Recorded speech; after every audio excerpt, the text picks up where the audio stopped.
And good evening and welcome to our 85th Assembly District Candidate Forum. I'm Oliver Burrows with the privilege of being the moderator tonight. We are going to have this as a forum with an opportunity for the candidates to present their positions. This is not a debate. This is presented, however, by the Greater Wausau Chamber of Commerce, and we welcome those who are joining us live in this virtual format.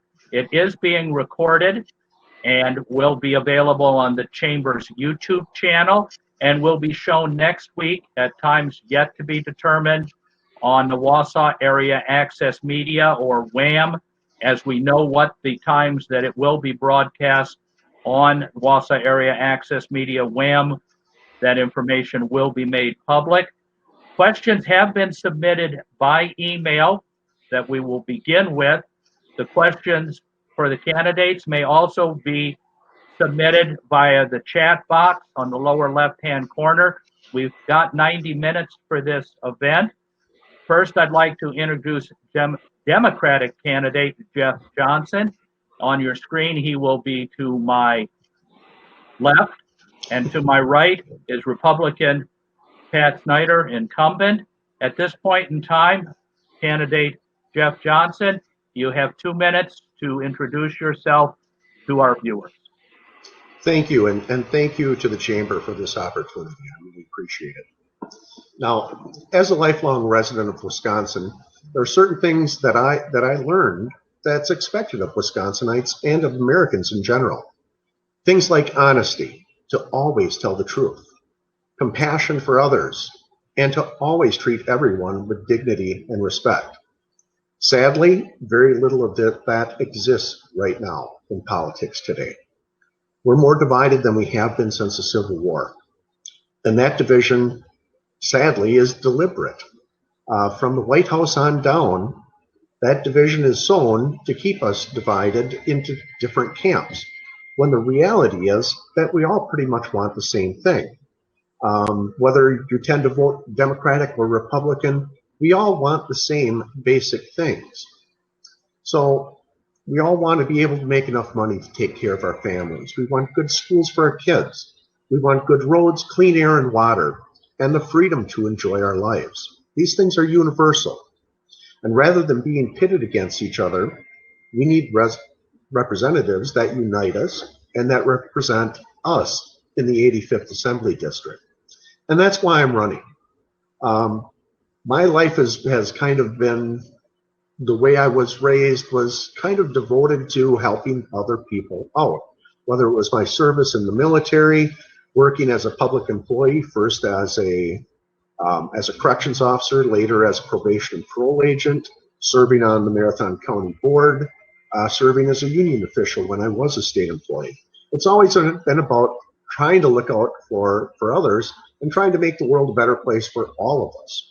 And that's why I'm running now, because I believe we can be better if we all pull together and go the same direction.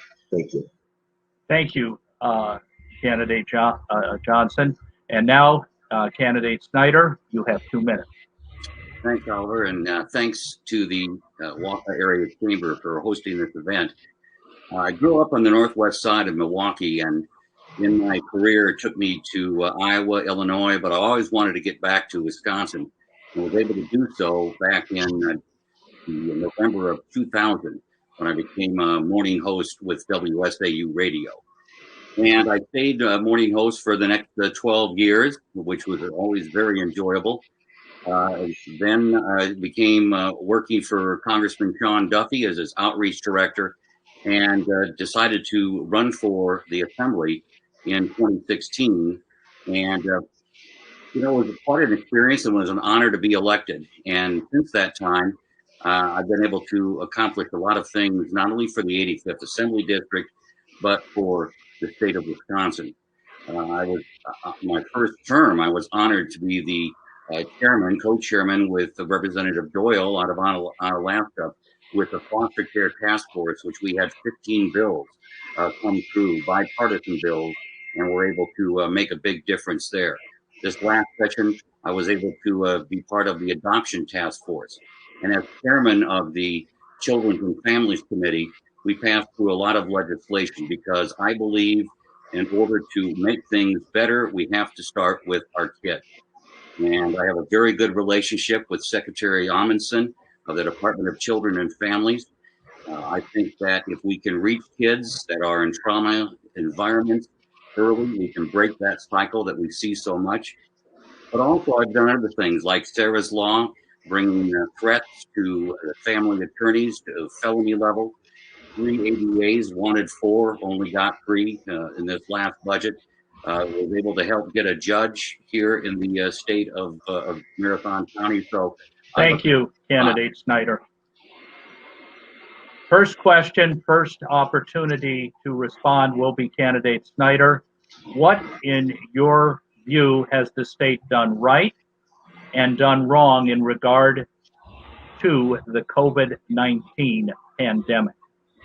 Candidate Snyder. Right. Well, I think the thing we did right was we were able to come together with input from the governor, from other legislators, and in April passed a comprehensive CARES Act, which did a lot of things to help enhance the ability to get out and get the PPE out, get the educational system set. It gave extra ability for the DHS as well as the Department of Licensing to be able to do things without us having to come back in and do something specially with the legislature. We put aside $75 million that the governor could use at his discretion for other areas, besides the $1.9 billion that he received from the federal government. He was able to discharge that. He had full authority on that. We as a legislature could not come in and change. We just made suggestions on what to do. But I think we got that right. I think first and foremost that we need to really be concerned about our health. This is a deadly virus. This is serious. And we can continue to repeat to say that follow the CDC guidelines of social distance, wear a mask when you are inside, stay away from large crowds, and wash your hands for goodness sake. And become too relaxed in this new era where we're seeing these numbers. But I think that in the early goings, we did the right thing with the bill. We asked the governor if he needed more money for DWD, which he said he didn't. That was the one area that I think we failed, is not getting the people the money they needed after we shut government down. Thank you, candidate Snyder. Candidate Johnson, you have 2 minutes. Thank you. Now, we can't talk about the COVID-19 response without talking about the lack of federal response first, because that really put the state behind the 8 ball, because there was no coordinated federal response. In fact, if the president had said nothing, it would have been better. Instead, he mocked it, called it a hoax, said that it'll go away like a miracle, and basically pitted states against each other bidding for PPE. So our state was put in a very tough position. Now, Governor Evers, I believe, has tried honestly to do the best possible job at trying to limit the spread. Right now, Wisconsin is the hot spot in the United States and in the world. We're it. And what has caused this, you might want to ask? Well, I think there's been a lack of cooperation because the legislature, the Republican legislature, has failed to come to the table. Even when they're called back into session, they gavel in, they gavel out. They've taken no action. There are things that could be done. We could accept the federal Medicaid money. That would provide health insurance to 80,000 Wisconsinites. All they have to do is say yes. That could be done very quickly and very easily. This response has sent mixed messages from the top on down, ridiculing of wearing masks. People out there, Representative Snyder out doing doors without a mask, talking to people in the town square without a mask. Unsafe practices. We're supposed to be leaders. We're supposed to model good behavior, not sow confusion for political gain. And unfortunately, that's what's happened.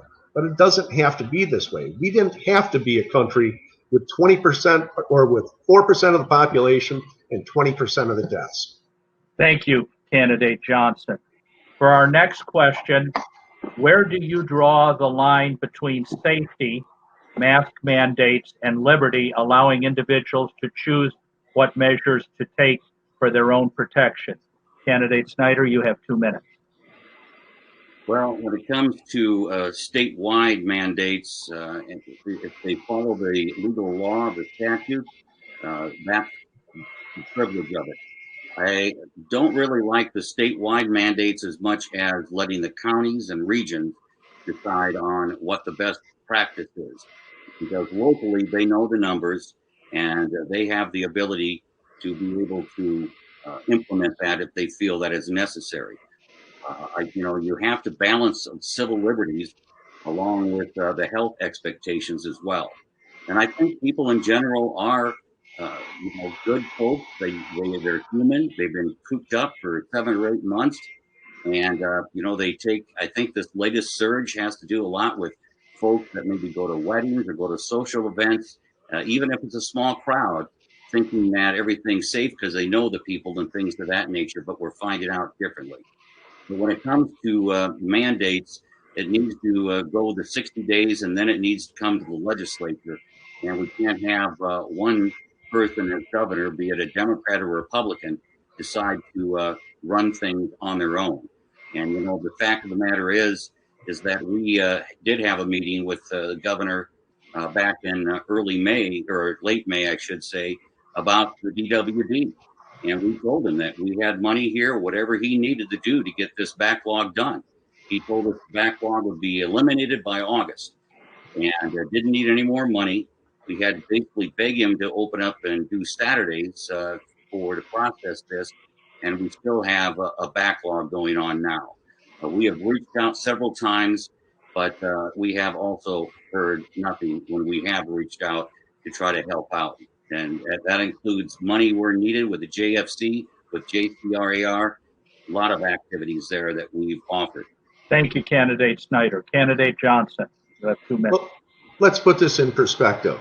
In World War II, when the Germans were bombing London, they had blackouts at night. Nobody said, it's my right to turn on my lights and do a little nighttime reading. Because if they had, their neighbors would have kicked in their door and turned out the lights for them. This is a similar situation. This mask mandate should be enforced. It shouldn't be up to county sheriffs to decide that that's one I really don't care to enforce, because it's costing people's lives. Now, we're much more civilized than we were at that time, and maybe the threat doesn't come in such a violent fashion, but dying is dying. And I looked at the Wisconsin State Constitution, and there's a very eloquent start to it in Article 1, where it states that we have certain inherent rights. Among these are life, liberty, and the pursuit of happiness. First and foremost is life, because if you don't have life, there is no pursuit of happiness, there is no liberty. So I believe that the governor took prudent action. I'm very disappointed that the legislature's response has been to go to court, not once, but now twice, challenging those acts. Somebody has to make the decision. It's not coming out of the federal government. And the idea that you can throw this down to the counties, I serve on the county board. Our county board chairman wouldn't touch this with a 10-foot pole. It's like the legislature wants to shove responsibility down, just like responsibility was shoved down from the federal government. Just keep pushing it down, and pushing it down. And somebody's got to stand up and say, do the right thing. Care about your neighbors, care about your family, care about your friends. Where, in the words of Thank you, Candidate Johnson. Another time. Thank you. Our third question: what role should the government play in mandating, I should say, in protecting? I'm having to look here. No, I did have it correct. Forgive me. In mandating private businesses to, quote, protect, unquote, their employees and customers. Candidate Snyder, you have 2 minutes. Well, once again, you know, when the mandate comes out and the threat of losing your license or things of that nature come out, that's kind of a draconian type message. I think, you know, when this first came out in April and in May, when I talked with several of the businesses that were shut down with the safer at home order, which, by the way, if you've seen, the WHO has come out and said that now in hindsight, that the lockdowns might have done more harm than good. But you know what? This is all going to come out in the wash when we get through a few more months and learn more about this whole situation. But when businesses had plans, when they could open up safely, I trust businesses because they want the customers to come in. If customers don't feel like they could safely go in and be able to do this, then you know, they wouldn't be attending these stores or going into these stores. So businesses were set. They gave me the plans that they wanted, but again, things were shut down. The essential people, the Walmart, the other agencies, they were selling things that some of the mom and pop stores couldn't sell, and they were watching their business dry up. So I think when the government set the guidelines, have the counties and the states set the guidelines in order to safely maintain a business, but then don't, you know, come in and try to threaten them, because a lot of us in government haven't ever run a business. And we don't understand that restaurants, they have a slim margin to make things go. And when you're now looking at almost half put into the Restaurant Association, possibly half of the restaurant not coming back to business after this, you know, there's more to this than just shutting things down and thinking things away. We have to work on safety and also work on making sure we keep our businesses going. Thank you, Candidate Snyder. Candidate Johnson, you have 2 minutes. It's very unfortunate that it's come to this, and it didn't have to. If we'd had a unified response where we were all on the same page, all advocating for social distancing, wearing of masks, washing of hands, limiting your social interactions outside your immediate family and folks you live with, I mean, we wouldn't, I don't believe, have gotten into the mess we're in right now. And putting people above politics should be more than just a campaign slogan. It should be reality, and it's what we need to do.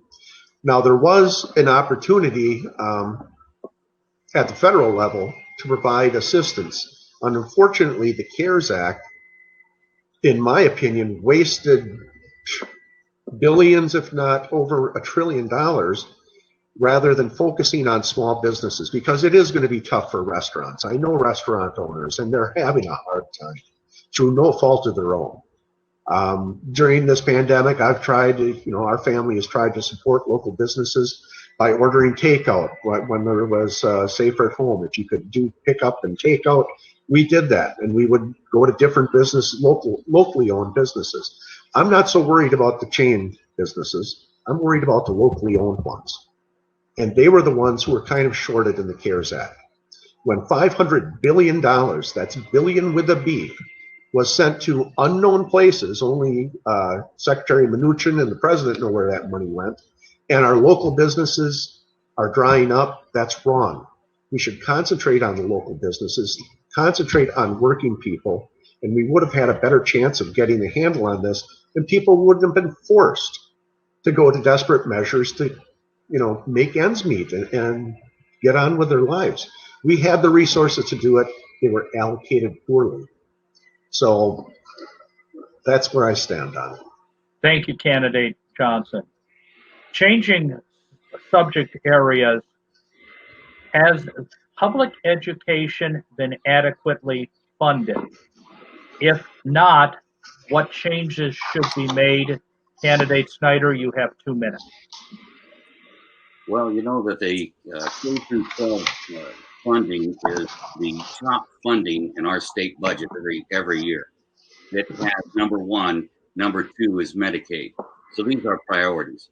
Last session, we did add an extra $500 million, including $100 million into special ed, something the governor had asked for, and it was very appropriate that we do that. K through 12 funding is very important, and it will be a priority in the next budget.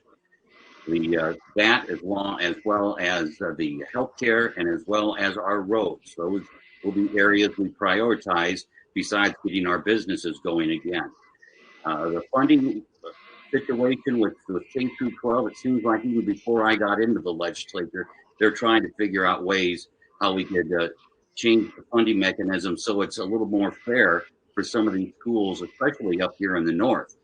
When I tune into the CISA 9 area and the superintendents, there are school districts in the north that have 70% of their budget with bus, because of the fuel costs and things of that nature.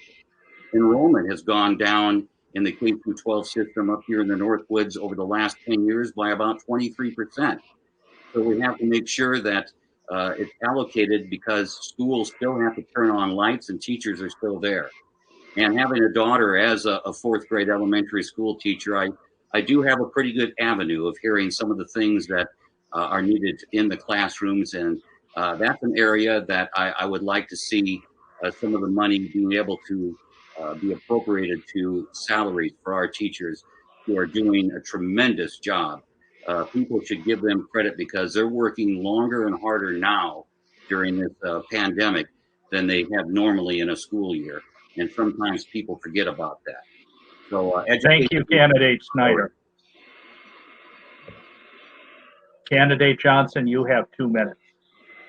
One of the things we could do to immediately inject over $300 million into the public school system would be to end the voucher system. Now, the voucher system last year accounted for $350 million being diverted from public schools and being sent to private schools, mostly in Milwaukee, Racine, and Kenosha.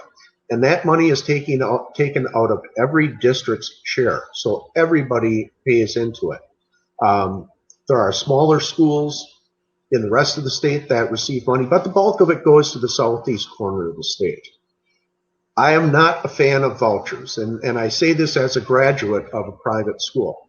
I went to Catholic grade school. When it came time to go to high school, being the seventh of 9 kids, my parents couldn't afford that tuition, so I went to public school for 3 years.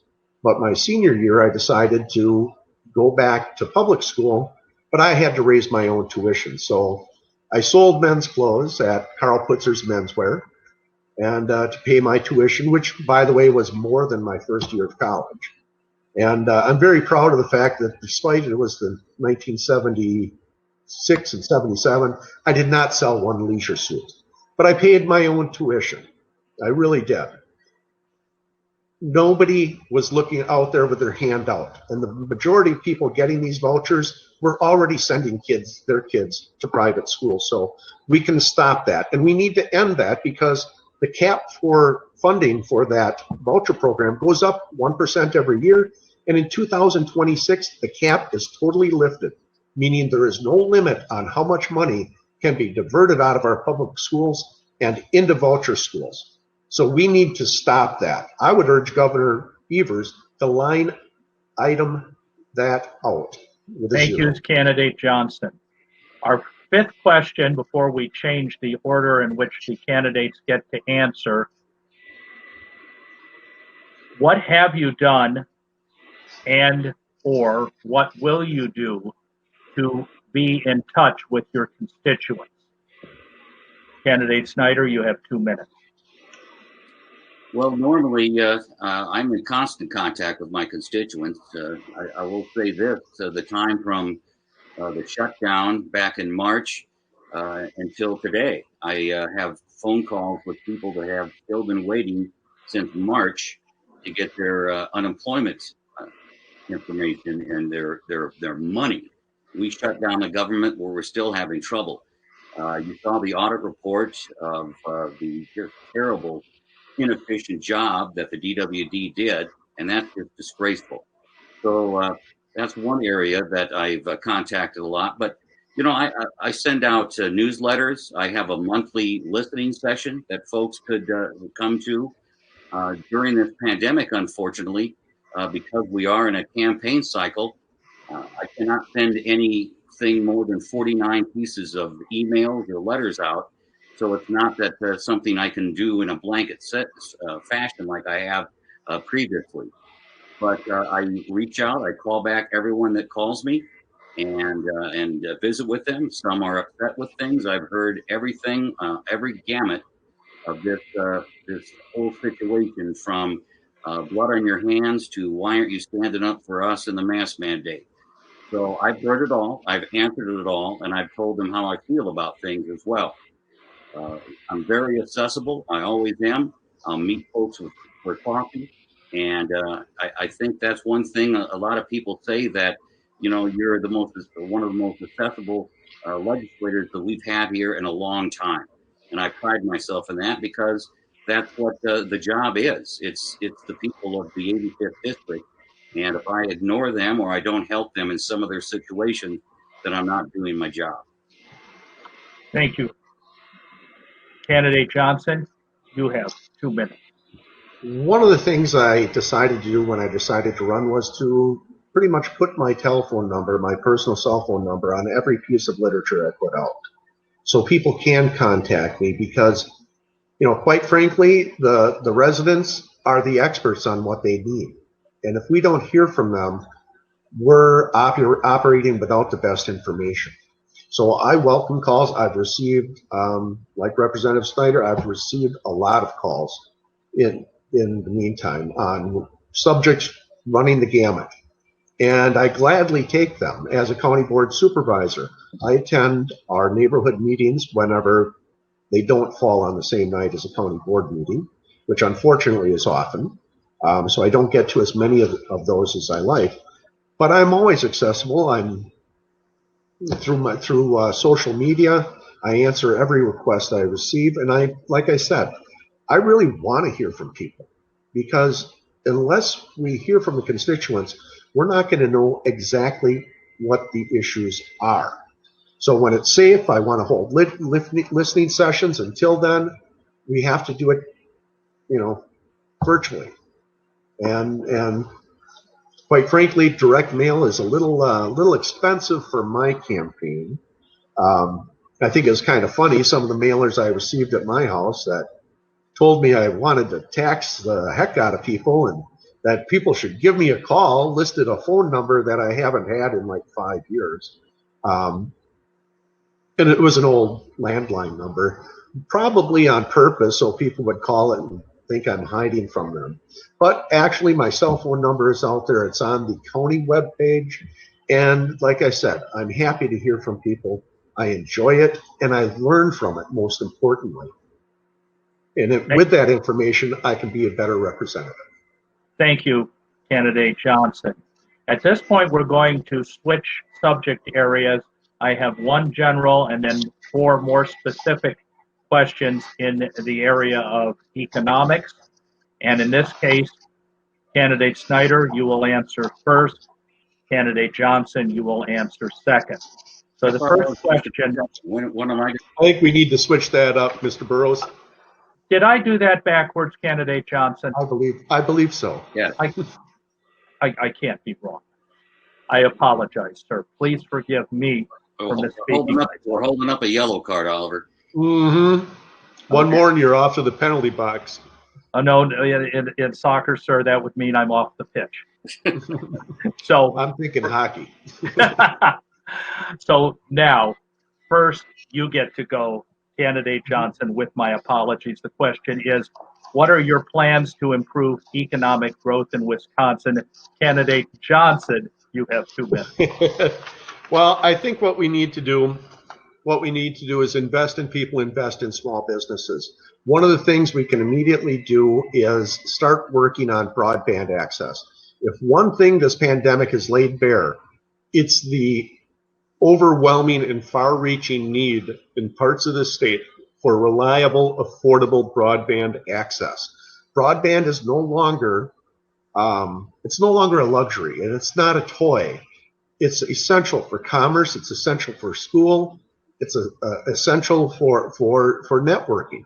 So I think we have to approach broadband access much like the rural electrification system was approached in the 1930s. It should, I'm not saying it should be a public utility, but we need to provide that level of commitment to make sure people have access, because it is so important. And we saw how kids that don't have broadband access have had difficulty with online learning, and parents driving their kids to a local library where they can catch the broadband signal outside and sitting in the parking lot so their kids can do their homework. We need to invest in people. Now, my favorite Republican of all time, my favorite Republican president, Abraham Lincoln, said that labor is prior to and therefore the superior of capital, because without labor, there would be no capital. So we need to invest in people. We need to raise wages, because the fact is we live in a consumer-driven economy. If people have more money in their pocket, they will spend it, and it will generate more economic activity. That's how we regrow this economy. So we need to invest in our small businesses, in broadband, and in the great people that work in this state. Thank you very much, Candidate Johnson. Candidate Snyder, you have 2 minutes. Well, thank you. I do have to agree with Mr. Johnson about the broadband. In fact, we put $44 million additional dollars into broadband in our last budget, and I think that needs to be continued. And I'm hoping that with the infrastructure that was promised by the federal government, the $1 trillion, and not only the roads, but hopefully in broadband and internet would be part of that for the states to be able to use as well, if that ever does come to fruition. But in the meantime, I agree. I think that it's an economic driver, as well as education for our kids, for health care to rural hospitals, but also it's an economic driver for the folks in Illinois or Minnesota that want to come up here for the summer and be able to work and still play in northern Wisconsin and spend their money. So that is important. Back before this pandemic hit, the unemployment rate in the state of Wisconsin was at 3.1%. We were humming. Things were going very well.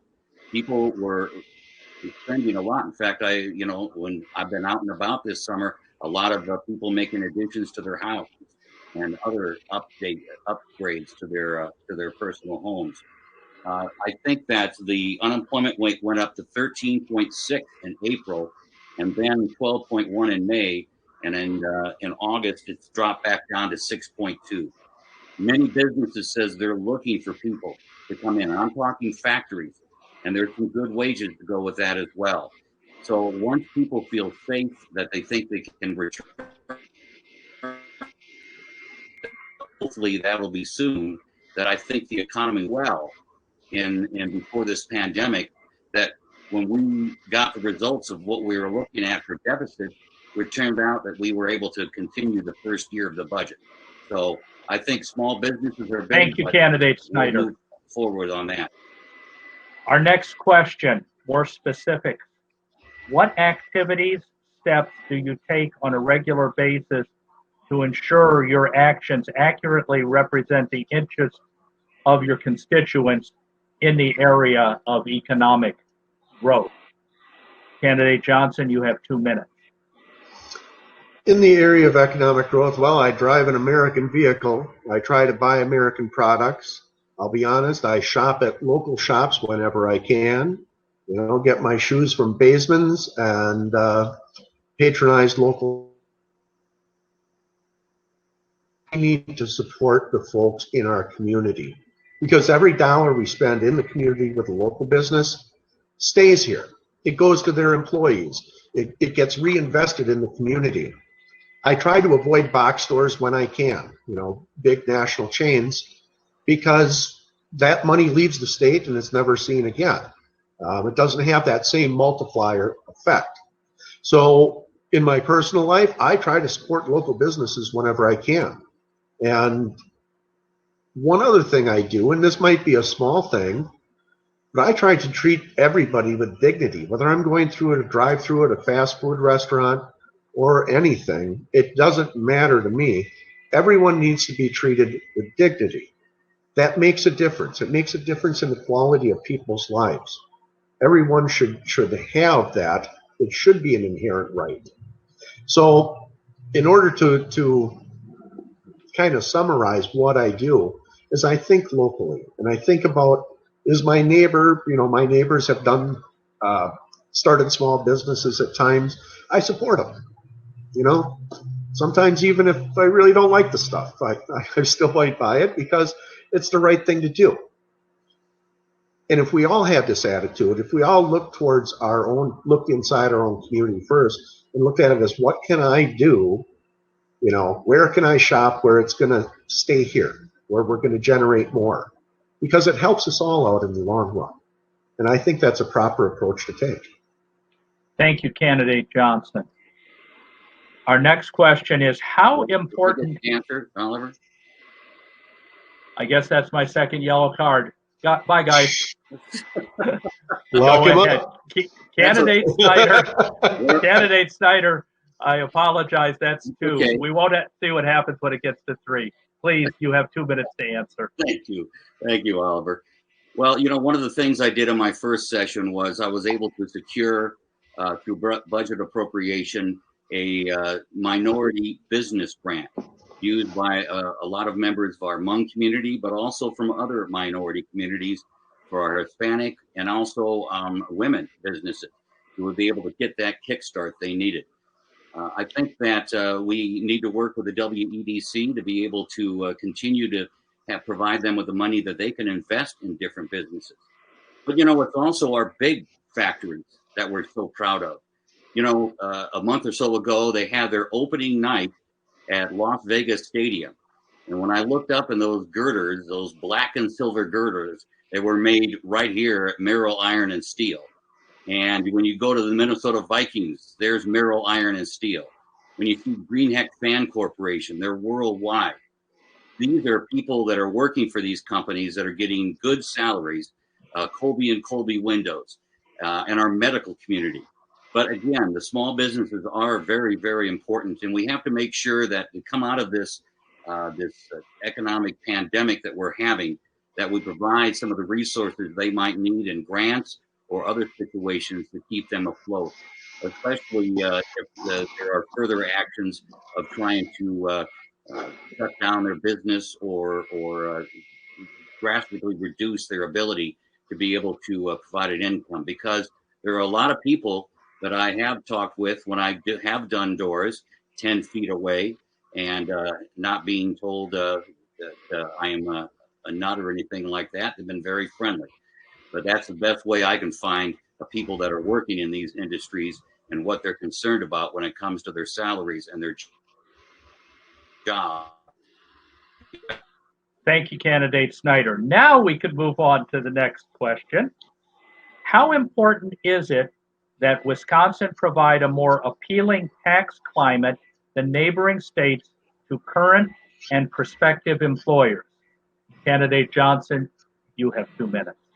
Well, thank you. As some of you may have received flyers calling me the guy who wants to raise your taxes, which is a bunch of baloney, by the way.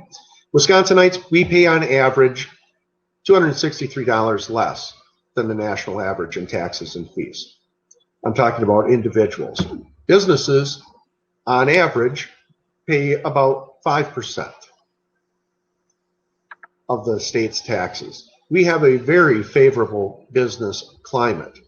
In fact, I would say that the scales have tipped too far when it comes to business climate. When we look at projects, we don't have to look any farther than Wausau, Wisconsin. Every proposal, every developer comes to the city with their hand out. And you can tell who has the power because they're the ones getting the check. And every project they want to do, it's a great idea, but we just need a few $1 million. We need to stop bribing businesses to do their business because we never get a payback from. First example of this in the history of the country is Foxconn. Potentially billions of dollars of tax credits dangled in front of them, $1 billion worth of infrastructure improvements made on their behalf at the expense of every county not named Kenosha, by the way. And now they're not producing.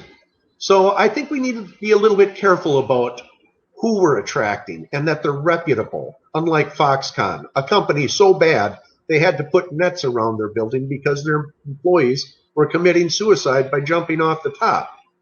So we have to be selective on who we're going to partner up with and make sure that we're getting a return. Because quite frankly, the taxpayers have been getting the short end of that stick. And I'm a little bit tired of it. I don't think we should be on the hook for bad business decisions. Candidate Snyder, you have 2 minutes. Well, we're the fourth worst state in the nation for property tax. It's horrible. Property taxes are through the roof. I go around Wausau. There's homes in Wausau that are paying $23,000 to $26,000 a year on property tax. So that's one area that we need to somehow see if we can help alleviate some of the pain. That's why so many businesses like Culver's, you look, there's about an $8,000 difference in taxes from Cedar Creek to the one on Bridge Street. I wonder why businesses don't want to maybe locate in Wausau. We have to look at the tax situation. Another thing, the last budget, the governor tried to take away the manufacturing and agricultural tax credit. That would have raised taxes on those businesses tremendously. And I just don't understand how people don't realize that somehow when we think that we're giving these big companies breaks, that they're rolling around in millions of dollars. They're investing and expanding. They're bringing in more lines to their company. They're paying more people to come in. We have to keep our business environment. That was one of the issues that led us up before 2010. This state was not a friendly state to businesses. And now we are much friendlier toward businesses because we want them to locate here.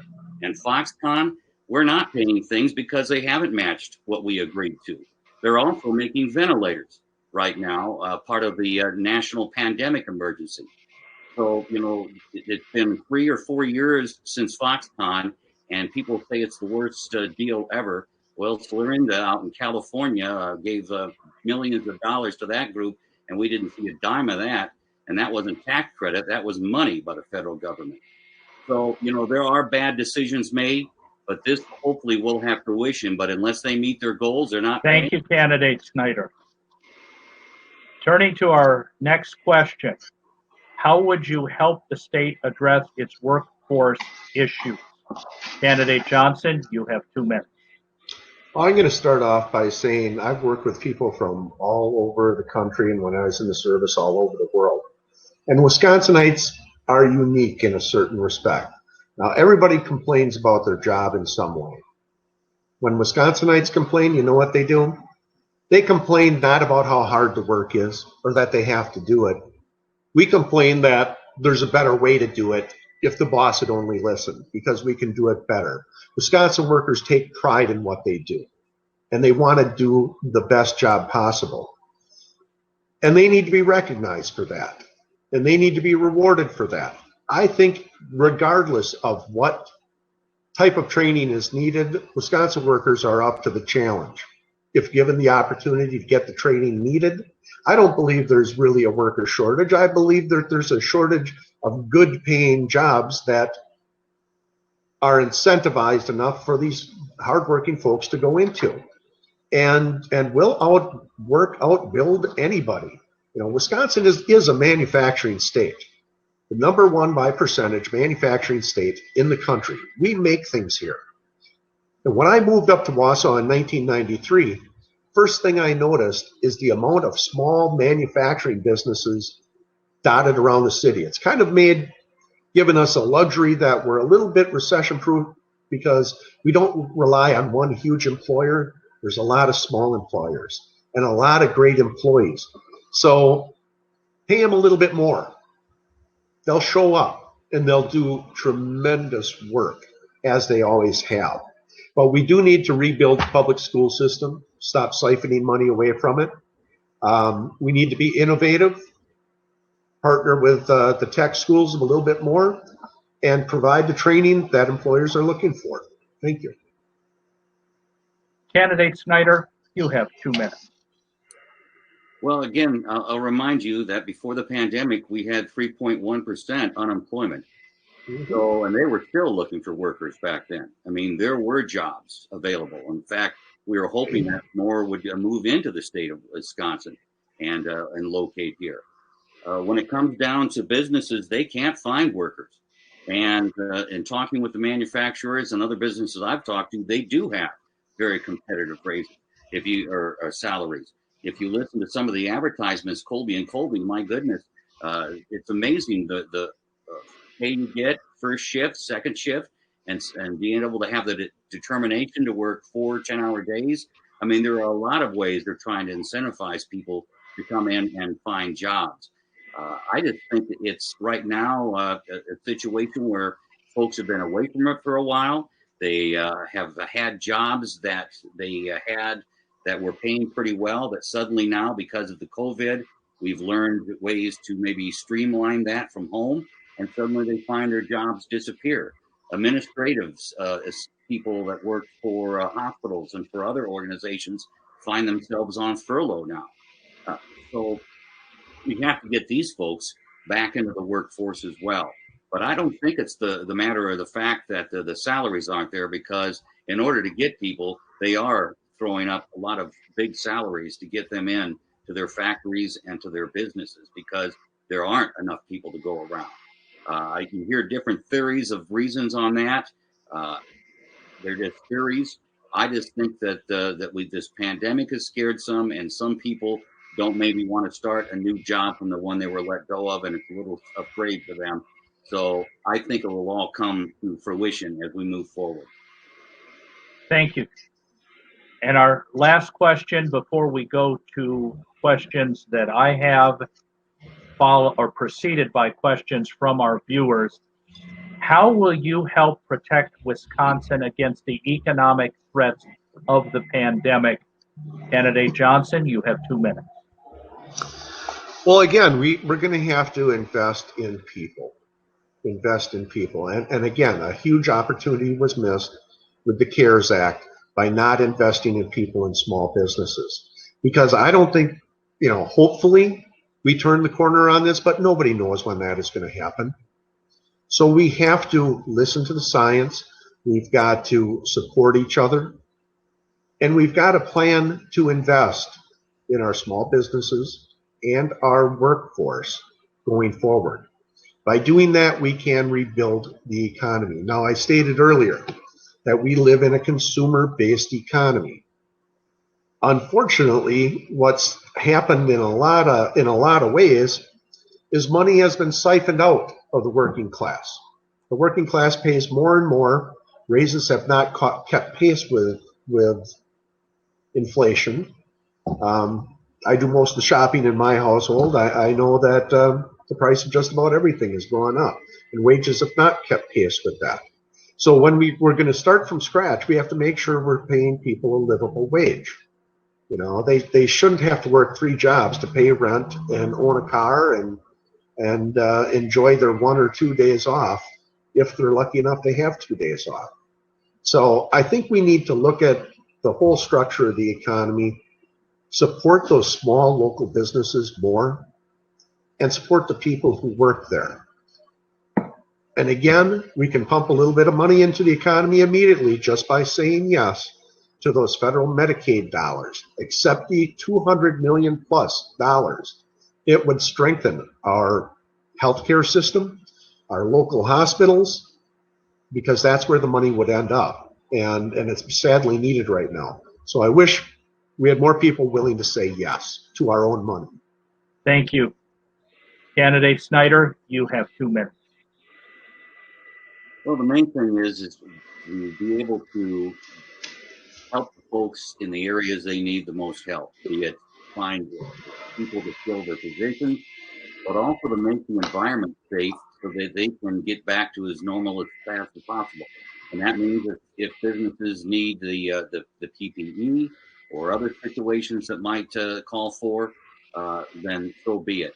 One of the things I reached out to the after our CISA 9 meeting last week with the schools is one of the things I've reached to DHS about is to get the rapid COVID-19 tests up into the schools, especially rural schools where superintendents are doubling as not only bus drivers, but also as nurse assistants. And if they had the rapid tests sending these kids home, they'd be able to get the information back in a day.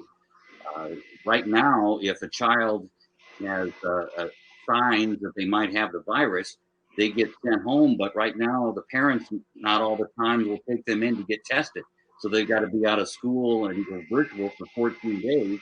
That also means that the parents might be not able to go to work because of 14 days of getting their kids in a situation where they have to be quarantined.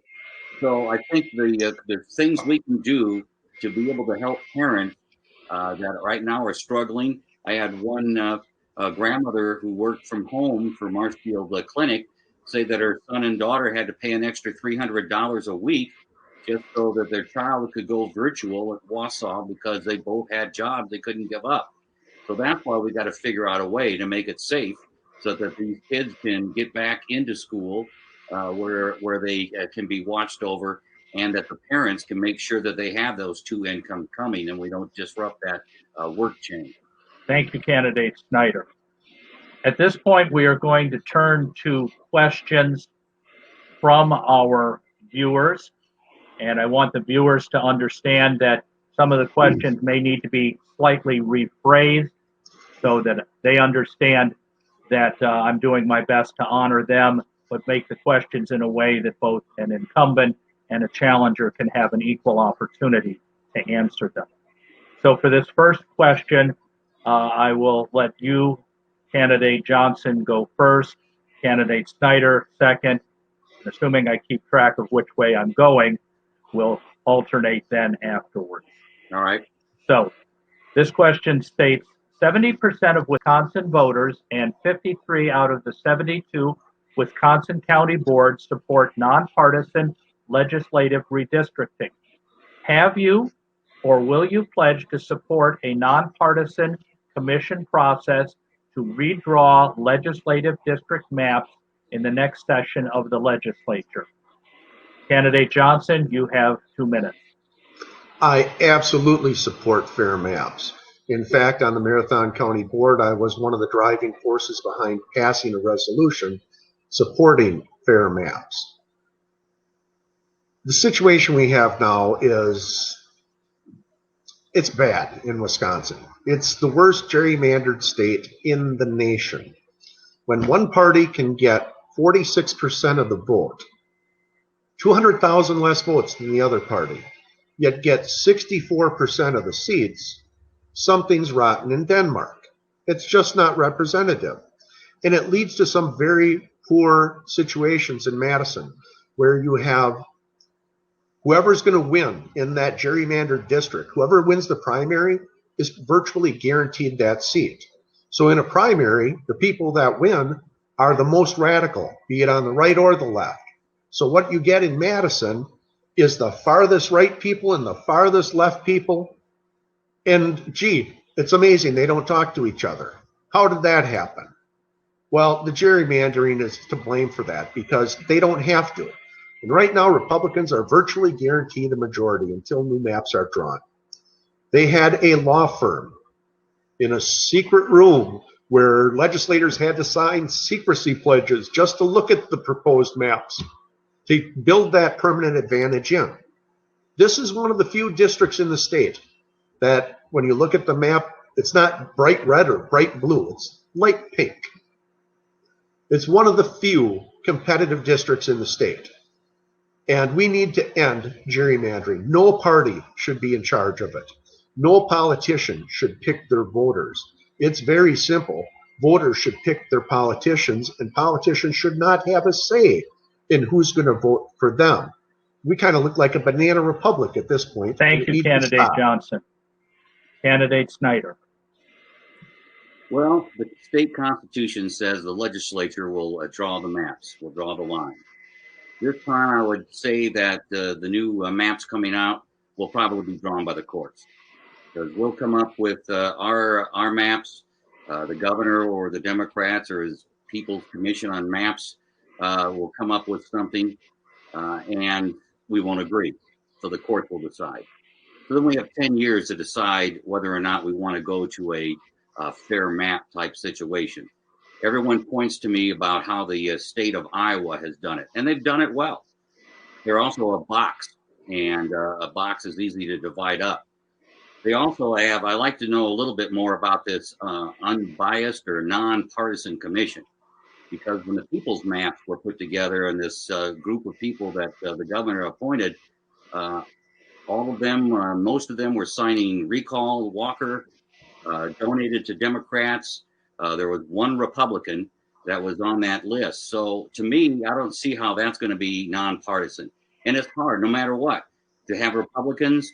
It's just hard to have nonpartisan. If they can come up with a way to be able to do that and satisfy the people here in the 85th, and absolutely, I would go through and change the Constitution. But we should mention that back in 2018, I won this district by 10 points. Well, guess what? Tammy Baldwin also won this district quite handedly. So if it was gerrymandered, how in the world did people, evidently on my side of the aisle, vote for Tammy Baldwin? And when it comes to the number of votes, you got to remember that we didn't challenge between 14 and 16 Democratic Assembly seats because it was Democrat territory. So I doubt there's going to be Republican votes counted in that area. But the races that we were in, we won. Thank you, Candidate Snyder. Turning to our next question, and Candidate Snyder, you will get to answer first. This question says, do you support the Wausau Chamber of Commerce threat to sue the Marathon County Board if they attempt to implement COVID-19 mitigation and safety measures that would help to keep our healthcare system from being overwhelmed for the protection of the residents of the 85th District? Candidate Snyder, you have 2 minutes.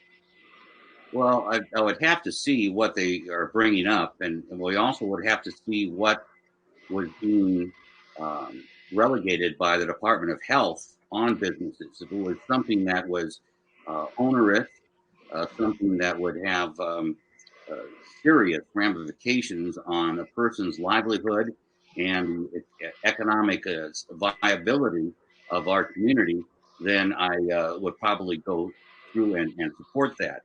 But I would have to see. Hopefully, the county health department as well as the county board will be able to take a look at this closely. You know, that's why the supervisors will get input from their people that they listen to, and see if they come through with this. But if it's something that's, you know, I know it got out of hand the last time they met about putting ankle bracelets and all that conspiracy junk that came out there on that. I'm glad they sent it on to the Counties Association for further review, but I know some counties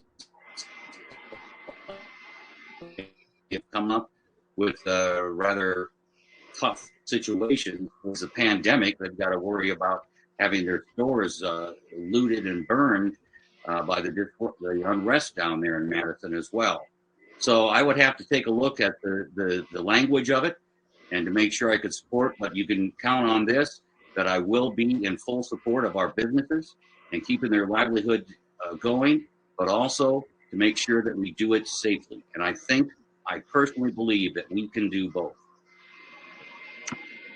Candidate Johnson, you have 2 minutes. Now, as a county board member, I know it's a subject none of us really want to take up. No, we don't want to take up mandates. Nobody does. People would behave more responsibly. And it would sure help if every politician was on the same page advising people to wear masks from day one, because the mixed messages have made this harder and harder and harder. And it didn't have to be this way. But we're here. Now, as far as the chamber goes, Marathon County government is a member of the chamber. That doesn't impress me much. I still don't think you should be suing the county. I know you're hosting this forum. I don't know why the county government is a member of a business organization. Government is not a business. We have totally different goals. The government's goal is to provide services, period, not to make a profit. Business's goal is to make a profit. Now we coexist and we help each other for the benefit of all, which is a good thing. But I don't know why we're members of that organization, of your organization, to begin with. I really don't understand that. It doesn't make a lot of sense to me. We can still cooperate on issues, but I don't know why we're paying you dues. So I'd be extremely disappointed if the Chamber of Commerce filed suit over a decision to protect people's health. But I don't want to get to that point. I would rather have everyone get on the same page so we avoid all that rancor. And it would help if the folks on the other side of the aisle would stand up and say, maybe repeat what Chris Wallace said, just wear the damn mask. It's really not that hard. And he said that on Fox News. People, we need to get together on this, and let's avoid all this contentiousness that doesn't have to be. Thank you, Candidate Johnson. Candidate Johnson, you get to go first with this next question. Should we accept the monies left on the table by the Walker administration to expand Badger Care? These are tax dollars that we as Wisconsinites paid in but have not had returned to us. Candidate Johnson, you have 2 minutes. This is a no-brainer, and especially at this time during a pandemic. I have advocated from day one that we should accept the federal dollars to expand Medicaid. And like I said earlier, it would cover more than 80,000 Wisconsinites, more than 1,600 right here in Marathon County. If we accepted that money, it would also inject much needed funds into our healthcare system, to our hospitals, our clinics. There is no reason other than ideology to say no. There is no logical reason to say no to, as you said, getting back our own money that we paid in. Wisconsin is a donor state. We send more to the federal government than we get back, unlike a lot of the southern states, which are, for lack of a better term, welfare states. They receive more in federal dollars than they pay in. We're not in that situation, and this is an opportunity for us to do something good for the residents of this state, to cover more people, give them access to health care. I am not an ideologue. I do not have any lines in the stand or rigid ideology which guides me. I just want to do what makes sense, and I can't wrap my head around why it would make sense not to accept our own money back. It really doesn't make a lot of sense to me. So we need to say yes. Representative Snyder, I hope you please go down to Madison, get enough Republicans together to vote along with the Democrats, and say yes, and that money will come. It's all it takes. 3 letters, YES. So I absolutely support it. Candidate Snyder, you have 2 minutes. Well, everyone should have access to health care. Wisconsin, we're unique because it has no coverage gap. We cover all those 100% the federal poverty level. 17.1% of our GPR funds in Wisconsin goes toward Medicaid. That's the second largest GPR appropriation behind K through 12 funding. Adults without dependent children with incomes up to 100% of the federal poverty level are qualified for Badger Care Plus. From 101 to 137, they are subsidized by the federal government with the Affordable Care Act. So they are also covered. Now, single moms with kids, they have more money coming in with Badger Care. They're covered. Taking more of this money would end up putting more in the non-insured, the non-Badger Care, the private health care premiums would go up. It's simple as that. We want to protect the people. I'm already hearing about people with Badger Care or with the Affordable Care Act that have $10,000 or $15,000 deductibles. You know, this is something the federal government needs to work on and get it right. But the fact of the matter is that we have the coverage. People have the health care. There's no gap. And, you know, back when we did this in the Doyle administration, took the extra money and covered more people, suddenly the money disappeared. And we had a backlog of people that weren't being covered at all. So we can't let that go as well. As long as we have that gap covered, then we're doing a good job efficiently with what we have. Thank you, Candidate Snyder. I have one last question from the audience. and then I will move into questions that I will be asking candidate Snyder. You get to go first. This question is, how do you feel about a gas tax tied to inflation? I'm interpreting that question to be indexing the gas tax. So I will put it in those terms. Candidate Snyder, you have 2 minutes. You know, we had that up until I believe it was 2007. Then it was removed, and the legislature was supposed to be able to implement any kind of increases in that fuel tax. For every cent of the gas tax, we get $33 million in revenue that could go toward the road. And that is something that I've leaned toward because I thought it was a user fee. I thought I had some resistance from my colleagues on that one. But now with this COVID and with the gas prices the way they are, and the people that are still maybe struggling, I might put that on hold a little bit until we get this economy back going again. But I do think that something to the situation where when I talk to people at the doors and ask them if a 3 or 4 cent increase to the fuel tax, I've had about a 50-50 split. Some say we're taxed enough. Others say, well, if it went to the roads, that was their biggest concern. Would it go to the roads and not just into a general purpose fund? You know, our last bill, we had $90 million that were earmarked for the northern counties for highways. And the governor then reapportioned it into the DOT general fund. And so it wasn't brought up to the north. So my colleagues that talk to me say that we have the money, that we don't need to raise the taxes. So I do think, though, it's something that should be looked at. But at this time, with the way that we're set back in the economy, that I'd like to take a look at it really long. Candidate Johnson, you have 2 minutes. I'm very happy you asked this question because I've had the snarf kicked out of me with, I've gotten about, I think, 13 mailers at home. Apparently they think someone in my house is undecided. That's telling me that it quotes my own words, that it was incredibly stupid not to raise the gas tax. And let me give you the context of that.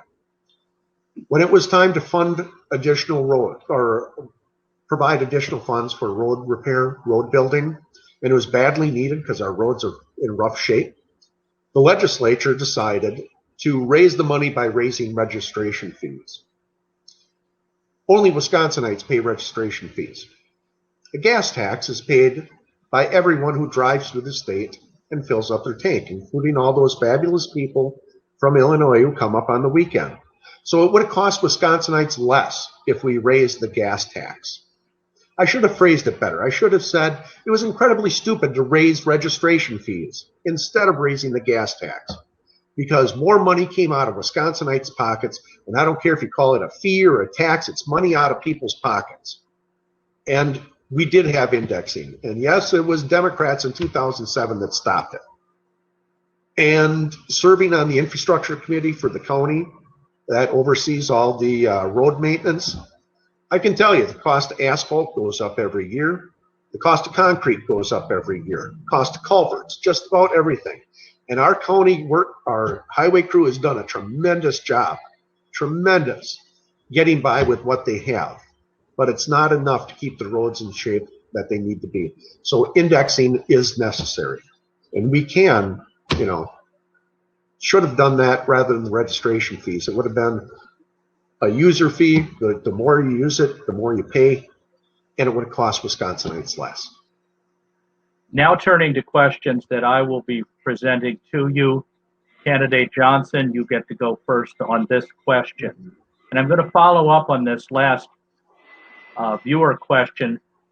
I have talked with a former village administrator who indicated that since the year 2000, the roads in that particular administrator's village had doubled, while the state road aids had halved, creating a rather significant gap. In view of what we just talked about Wisconsin being a donor state and the needs that we have municipally, do you favor a change in how the state returns monies to the counties for items such as road aid. Candidate Johnson, you have 2 minutes. Again, kind of familiar with this because I know our county highways is funded on a 6-year rolling average of what we spend.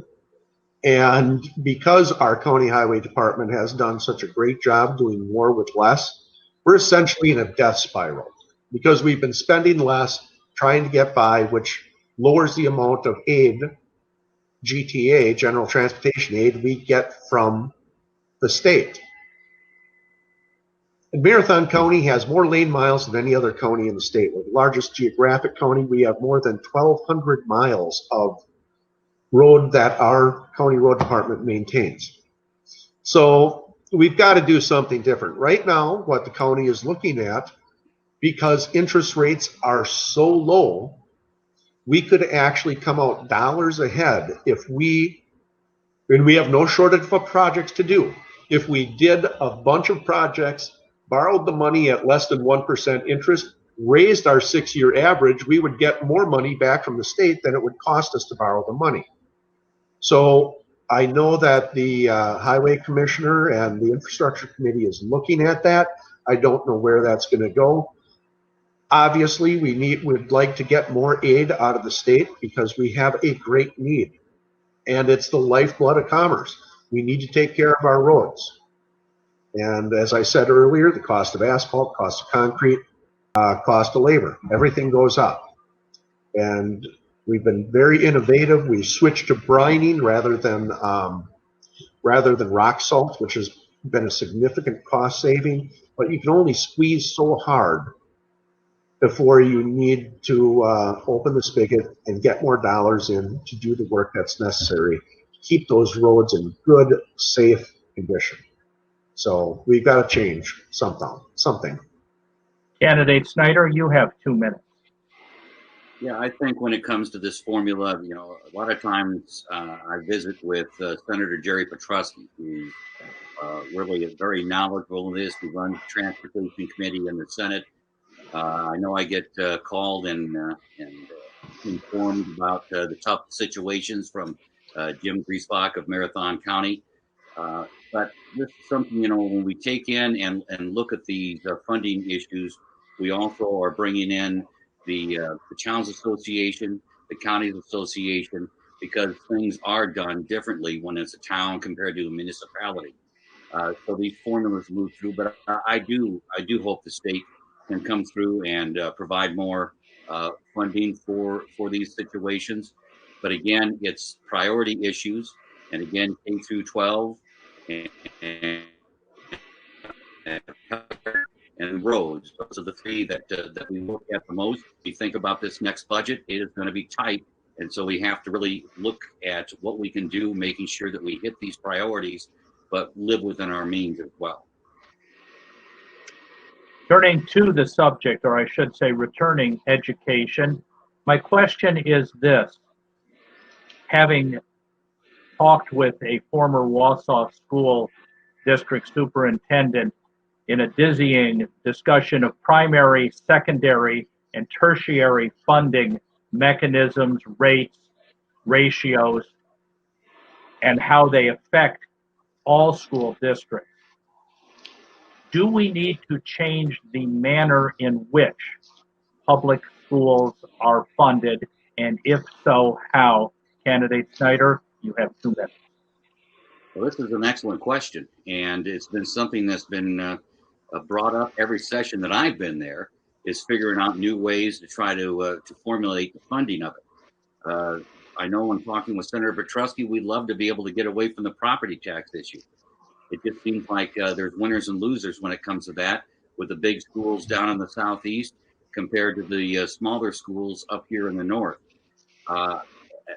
Education, that's where I talked to Bob Tess, Wausau School District, as he really breaks down what they have to deal with when it comes to their budget. And it's quite an education. He usually hosts area finance people and also superintendents once a year at the Wausau district office.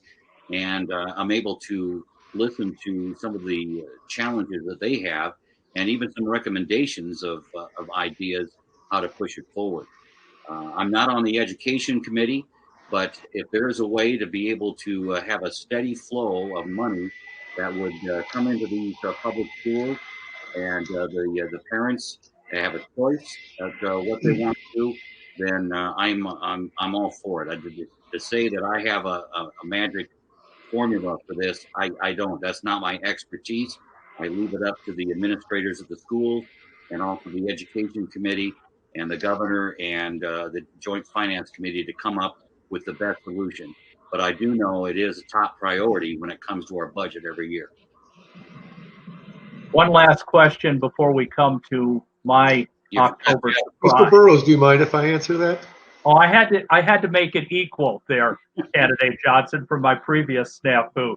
Thank you, sir. Okay.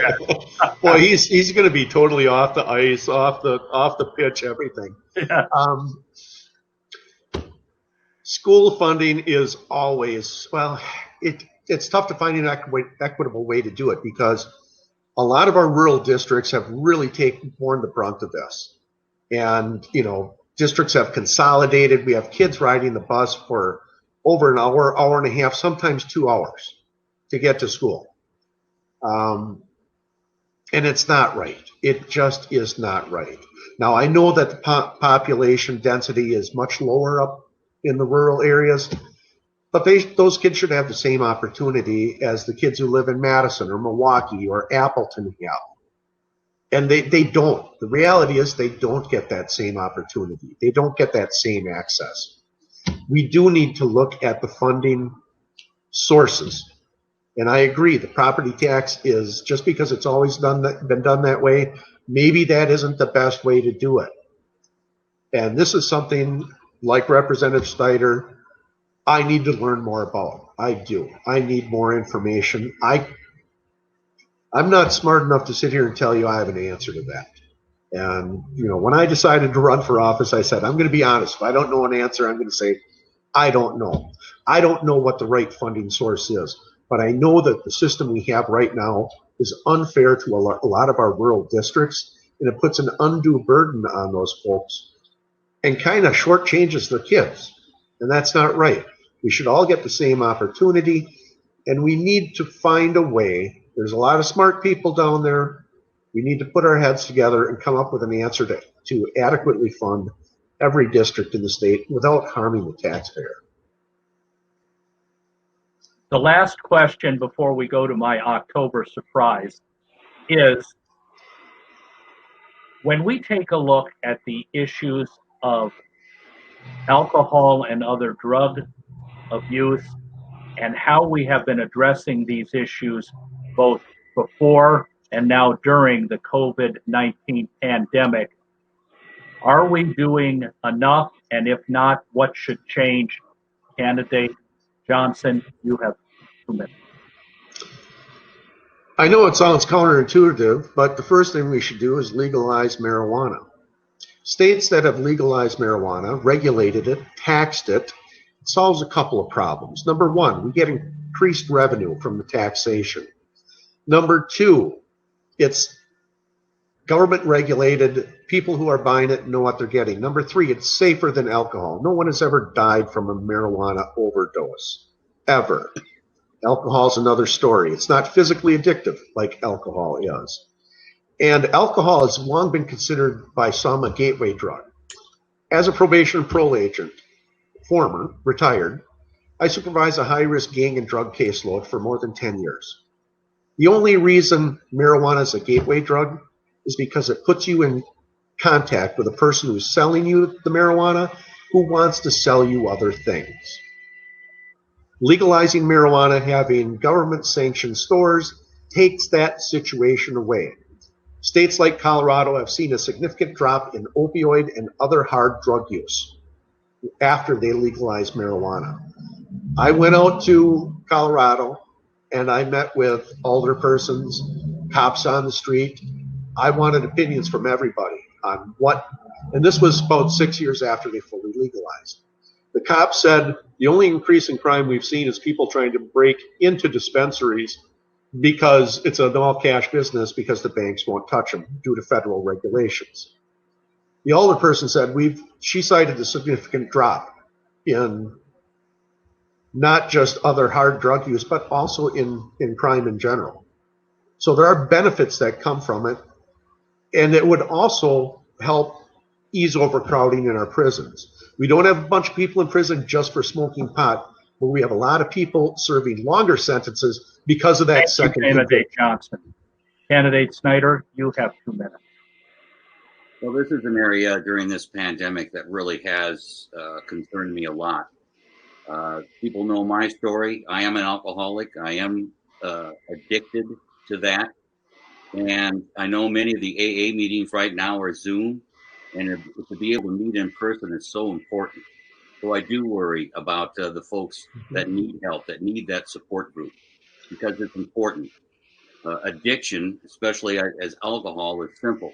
You're allergic to alcohol and you have insanity in your brain thinking that you somehow can control it. And when this pandemic comes in and you're feeling that you lost your job, you have nowhere to go, that insanity comes back.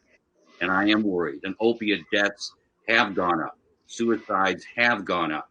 I talked with a woman who works in the domestic violence area, and strangulation has gone up immensely here in Marathon County. When you confine people, when the stress levels are high, that folks that might be addicted to different drugs, then things like this are going to happen. We do have to reach out and figure out a way to be able to do a better job at that. And that's why, a lot of times I'd love to see Lincoln Hills turn into a situation where if someone is arrested for a drug violation, selling it or something, to be able to go up and get off the addiction while they serve their time. Treatment is needed for this stuff, not just imprisonment. So I am very concerned about this, and I pray for everyone out there that do suffer from this type of addiction. And, when you see meth and heroin and things of that nature, it just breaks your heart, because that trickles down and impacts families where kids are removed from home. And being in children and families, I see too many of that right now. Here is my October surprise. Candidate Snyder, you get to go first. All right. You get 1 minute for this, given our time constraints. Okay. What is one question you would like to have been asked, and what is your answer? How do I get along with everyone in Madison? And my answer is very well. It's amazing how many of my colleagues on the left come to me with bill ideas. For some reason, they think it's a war between the left and the right. I've worked with my coach, my children and family. Minority Chair is a fabulous woman that brings tremendous knowledge to that committee. I've tried to work on correction bills with Representative Bowen and Goyke. When it comes to solutions, there isn't right or left. Now, we might have policy differences, but the one thing is that I have a lot of different agencies and groups come to me for ideas. They think that I can get the legislation through because I use my holes in my head appropriately. Listen with 2 ears, speak with 1 mouth. Candidate Johnson, what is one question you would like to have been asked, and what is your answer? You have 1 minute. The question would be, how would you differ from Representative Snyder in representing the 85th District? And the answer would be, I'd actually represent the people in the 85th District, not the people who live in Racine County, Robin Voss's district. Representative Snyder has a 99.5% voting record along with Speaker Voss. And Pat is a very personable gentleman, very likable guy. At times we've had interactions. He's a likable man. We get along fine. This isn't personal. This is about representation. And the people in the 85th Assembly District deserve to have somebody who's going to put their needs above the speaker's needs. And right now, I don't believe we have that situation. We have polarization, and he can be as nice and genial as can be, but when the rubber hits the road and it's time to push that button, he votes the same way as the speaker almost every time. We are now to our concluding statements. You have 2 minutes, candidate Snyder. Well, thanks. And I want to thank everyone who is viewing this tonight for your questions. And please feel free to contact my my campaign site at patfor85th@gmail.com if you have more questions that weren't maybe answered tonight. You know, the thing is that I voted with Robin Vos, but it's funny, 94.6 of the percent of the time, I also voted with all the Democrats. So you know, numbers can be pushed around. You know, I've done the best I can, and I've gotten some bills that have been pushed back on me. I tried to get a food allergy bill put in, but you know, my leadership just didn't quite seem comfortable with that, and I wasn't able to do it. I voted against my majority in 2 correction bills because I thought it was not good for what was happening for the folks that were on parole, or the people that were incarcerated. But I do try to do the best I can for the 85th district, and that is to make sure that the economy can somehow be vibrant, that jobs are able to flow in to this area, that our public education, which is tremendous with the Wausau and DC Everest school districts, stays strong, and that I'm available to any time anyone wants to talk with me. I don't I never ask when people are asking for their money from the DWD, are you Republican or Democrat? I go to work for them, and I get results from the DWD to get that. Just the other day, I was at a door, and a gentleman said that his wife had been working with my office for a number of weeks, and suddenly a $7,000 check finally appeared, and she thanked us for our persistence working with her. And I got countless other cases that were able to be the squeaky hinge getting the oil from DWD. So know that I do represent everyone. Candidate Johnson, you have 2 minutes. Thank you. And again, I'd like to thank the Chamber for this opportunity. You know, I've been working since I was old enough to pick up a snow shovel or push a lawnmower, and I've worked in just about every sector of this economy. And I've learned a lot of things from a lot of people. And I also believe that I have something to offer that we're not currently getting, and that is an active, strong voice. Now, if anybody knows how I handle myself on the county board, I am not a wallflower. I will speak up when I think something is wrong. I have no problem speaking truth to power. And I believe the role of a representative is to be that voice for the people that live in the district, the working men and women in this district, because they are the ones that make things go. What this pandemic has really pointed out to me and driven home is who the essential workers are. What were the places that stayed open? How are things getting there? The truck drivers, the healthcare workers, the grocery store workers, the fast food places, they were all staffed. People were still working in really unknown, dangerous times. Those people need someone to speak for them, not for some out-of-town lobby, not for some party boss.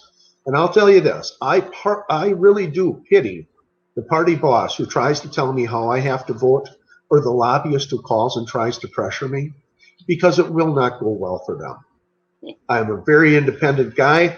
I listen to facts. If you can convince me that something is the right thing to do on its merit, well, I'm going to support it.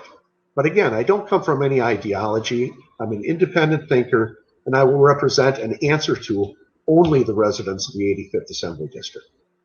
Thank you, Candidate Johnson.